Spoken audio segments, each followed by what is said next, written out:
Pô, vamos voltar nessa história do carnaval, Marcelo, assim, porque assim, a gente vê, né, essa tua trajetória. E olha só, quem é essa gente aí, gente? Quem é essa gente aí, gente? Quem é essa gente aí, ó? Tem um rato ali e uma rata. Que isso? Olha aí, um rato ali, o Cláudio o Galvão ali, um ratão. E ali do lado um rato de Cláudio óculos é a Galvão. Gabi, tá A vendo, ó? Gabi. A Gabi, olha aí. Cara, que legal isso aí. Isso foi um presente que o Marcelo nos contemplou aí, da gente fazer esse trabalho juntos aí, ainda na Beija-Flor, né? Olha que legal esse grupo aí, muito bacana. Você fez uma pessoa de verdade muito feliz, a Gabi. A Gabi era louca para conhecer o carnaval de perto, né? Porque ela é lá de São Paulo, interior de São Paulo, Sim. de Jaguariúna, que é quase em Campinas, pertíssimo de Campinas. Adora Campinas. Ela disse que ela é campineira? Campinense? Quem nasce em Campinas? Não sei agora, não sei. Campinense? Neira, né? Campineira, olha aí, tá vendo? Então ela já. Eu nasci em Campinas. Então, assim, você deu um presente pra ela nunca mais esquecer, porque assim, ela era louca pra conseguir conhecer o carnaval e ela conheceu o carnaval em loco, ali, pá, né? Dentro de uma escola de samba, fazendo parte de um carro ali, né? É, Coreografado por Marcelo Misalides. Antes da gente, assim, se aprofundar nessa questão aí da Beija-Flor, você começou em qual escola? Foi o Salgueiro? não, eu comecei na Tijuca. Na Tijuca, né? Comecei na Tijuca em 98. 98. E você ainda era bailarino do Teatro Municipal? Essa é uma história engraçada, porque, Olha isso. na verdade, assim, dentro dessa história do Teatro Municipal, teve um momento que acabei saindo do teatro porque não havia uma concordância muito clara dentro da direção que estava lá com relação à vida artística que a gente estava levando, né? Então, era um momento era uma época que a gente tinha espetáculos, uma demanda de solicitações para dançar pelo Brasil todo, dançando com a Ana Botafogo e tal, e aí havia um rigor, um estrangulamento de datas, e a vida de um bailarino é muito curta. A carreira de um bailarino é muito curta. Então não dá para você ficar esperando, né? Esperando. Enfim, você chegava a um determinado momento que aqui no Teatro Municipal você tinha que fazer 3 temporadas por ano, que representavam cada temporada, quando muito, tinha 8 espetáculos que você fazia 2 ou 3, porque eram vários elencos. Então você não pode fazer uma carreira fazendo 10 espetáculos por ano. Isso aí não é. E havia uma demanda represada muito grande, havia também outros aspectos, enfim, que nem vale a pena a gente desenvolver, porque não é o caso. E aí eu acabei tentando fazer uma carreira solo fora do teatro durante um tempo. E aí, durante esse tempo... Você dançando paredês, dançando solo, dançando sozinho? paredês, mas aí eu convidei... na minha cabeça, contratei o Fábio de Mello, que era um coreógrafo no Rio de Janeiro, que estava sensacional, em grande fase, e pedi para ele coreografar para mim um espetáculo sobre Nijinsky. E aí a gente montou um espetáculo. Você interpretava Nijinsky. Eu interpretava Nijinsky e o trabalho, a direção, a concepção toda era dele. Mas a gente acabou fazendo uma parceria muito grande porque eu acho que a questão da criação é muito legal quando você tem um intérprete que troca a bola com o criador e vice-versa. Porque esse que é o grande barato, você saber extrair o personagem do artista que você tem, né? E participar desse processo, né? E aí, nesse momento, na produção desse espetáculo, tinha um ator que chamava Marco Lunes, que ele era o produtor executivo desse espetáculo. E ele era namorado da filha do Fernando Horta, que era presidente da Unidos da Tijuca até hoje, né? E o Marco, vendo eu trabalhar com o Fábio, ele falou assim, pô, você sabe fazer exatamente ou coisas muito parecidas com o que o Fábio faz, no sentido de construir determinadas cenas. Para fazer uma comissão de frente, pô, você vai dar conta tranquilamente disso. E o Fábio era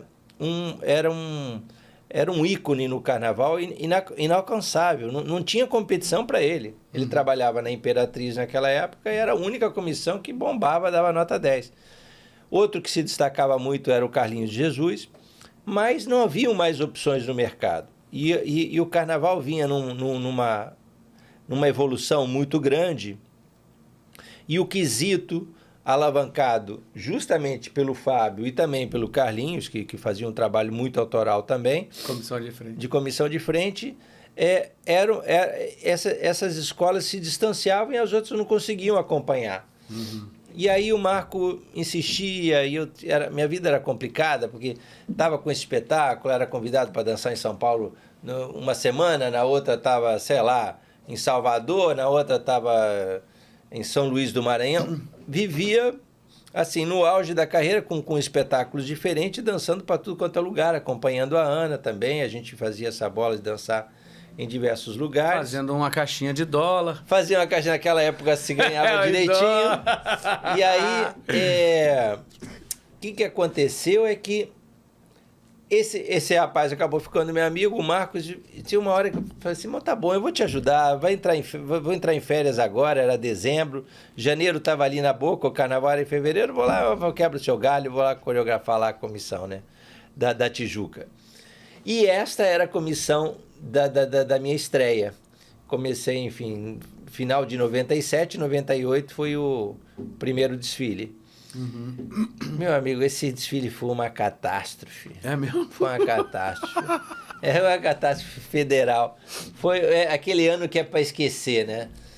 Porque o carnavalesco era extremamente talentoso, mas ele estava acometido de um problema que ele já estava num processo de dependência química. Uhum. Então, ele vivia falando com o pajé. E ninguém sabia que hora descia o pajé para trocar uma ideia. E nessa coisa, ele imaginava coisas e não tinha solução para nenhuma delas. E eu achava que era para eu coreografar. E quando eu ia ver, tinha N problemas para resolver que não tinham soluções. Então, por exemplo, essas ostras, por exemplo, que a gente começou a ensaiar, que era a ideia dele, né, era uma Vênus de Botticelli, que o enredo era sobre o Vasco da Gama, o grande navegante português, etc. e tal. E a comissão era da Vênus de Botticelli, saindo das ostras e tal, né?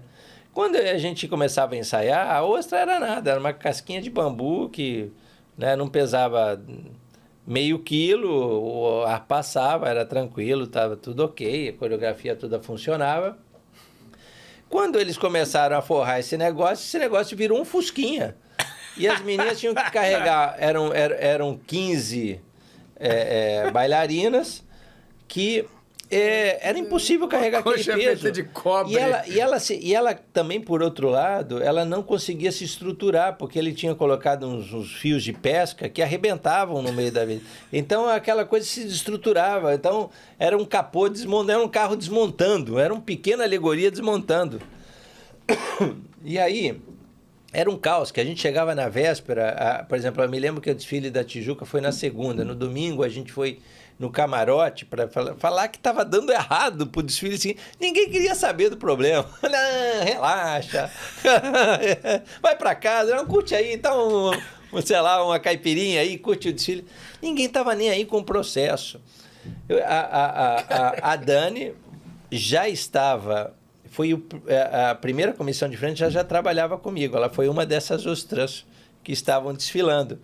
E quando a gente chegou na concentração... Na verdade, a Dani foi uma pérola. Era minha Vênus. Uma Vênus pérola que apareceu nessa vida. Quando você percebeu a abertura dessa ostra, pronto, saiu essa pérola. E se transformou na pérola da sua vida até hoje em dia. Até hoje. Olha aí. E aí, minha pedra preciosa mais importante. Mas aí, quando a gente chegou, para ter uma ideia, o figurino... Eles levaram para mostrar um protótipo, não sei o que lá. Quando levaram a fantasia, largaram para trás lá no hotel. Em resumo, não tinha a saia. Para quem ficou sem saia foi justo a Dani, que era a mais parceira, topou pegar um... Aí ela se virou da seguinte forma, aos 44 segundo tempo, era meia-noite, o desfile era 4 horas da manhã, a gente já tinha que sair da concentração. Aí pegou uma toalha do hotel, toalha de mesa, e adaptou uma saia ali, não sei o quê, improvisamos. A protagonista não tinha nem a roupa, nem chegou, não foi feito, sei lá, uma confusão. Entramos no ônibus para ir para a avenida, o motorista não sabia onde que era a avenida, não sabia chegar. Não sabia. Pegamos um all rush ali, pegando Rebouças, era um inferno. Eu sei que a escola estava para entrar, o motorista ainda perdido ali na Praça da Bandeira. A gente teve que sair. Começou de frente. Começou de frente. A gente teve que sair feito louco, atravessando. Todo mundo que tava... Era um, sei lá, dali da Praça da Bandeira até a entrada, é um chão, meu amigo, é chão. São uns 600 metros, sei lá. Nossa, o quê. Só sei que a gente entrava, a gente passava correndo, já comissão de frente, deixa passar. Mas vocês estão aqui aí, só tomando vai. Vocês estão aqui. Vocês estão lá na frente. A comissão de frente, meu? A gente ficou perdido na cidade. Olha, foi um caos. Chegamos lá ainda para pior. A gente teve que trocar todos aqueles barbantezinhos lá de fio de pesca por arame para prender, porque senão a estrutura ia despencar. Faltava estrutura para prender essa ostra no corpo da cadeirinha das meninas. A gente teve que começar a rasgar a nossa roupa do corpo para amarrar a estrutura.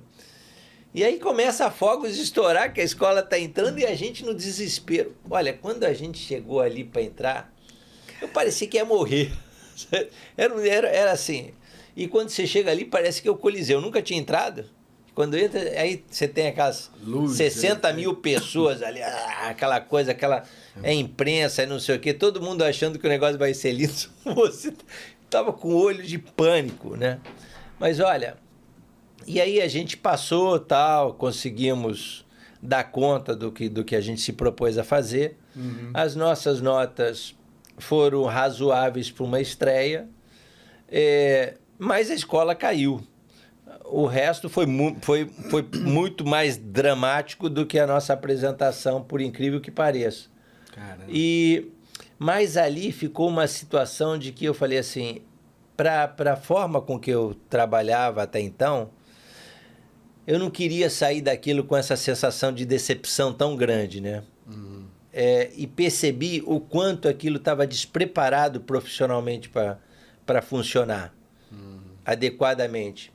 E aí a escola caiu para o grupo de acesso e quando eu, no ano seguinte, fui falar com o presidente, bem mais cedo do que dezembro, já cheguei com a condição de que eu faria até a comissão de frente para ele de graça, se fosse necessário, mas se fosse nos termos de um trabalho correto, do jeito que tinha que ser, com o figurino pensado para que possa ser feito alguns elementos de dança, para que as coisas sejam funcionais, que a coisa seja acompanhada dia a dia, teste, não sei o quê. Tudo que eu achava que era funcional, maravilhoso, que a gente vê o carnaval, acho que é tudo incrível, né? Uhum. Quando você vê, a estrutura é completamente capenga. Se você não coloca a mão na massa para fazer, vai chegar de qualquer jeito. E aí que está a diferença das escolas que conseguem bons resultados é que não. As que têm estrutura de organização.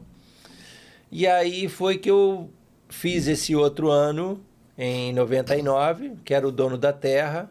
E aí foi, já de cara, já foi no grupo de acesso o prêmio de melhor comissão de frente do grupo de acesso. E voltou a se apresentar no desfile das campeãs, que naquela época...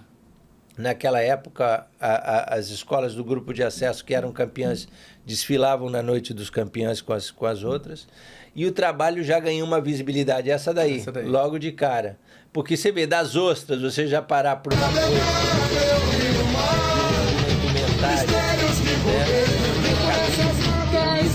O desenvolvimento em dança, que permita você ter a estrutura cênica, né? E mesmo trabalhando com componentes que naquela época não eram artistas, não eram um cara era bombeiro, outro era mecânico, outro era secretário do não sei o quê.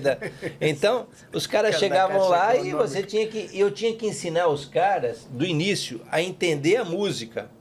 Como é que você divide uma música para você poder se coordenar, Porque se você não entende que existem compassos musicais, tempos, você não vai ter coordenação nunca daquele. Cada um vai sair se movimentando a hora que quer. Então, para eles, era necessário eles entenderem compassos para estarem sempre na mesma batida musical. Então, a partir daí, começa esse processo. E aí, segui na Tijuca durante 5 anos. Depois, eu fui para o Salgueiro. No meu 5º ano da Tijuca... Aqui na Tijuca, você chegou a fazer 5... Você ficou 5 anos 5 anos. Tijuca. E rolou uma nota 10zona nessas...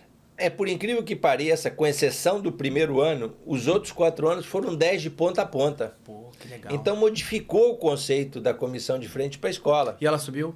Subiu logo nesse ano desse trabalho, já foi campeã e subiu.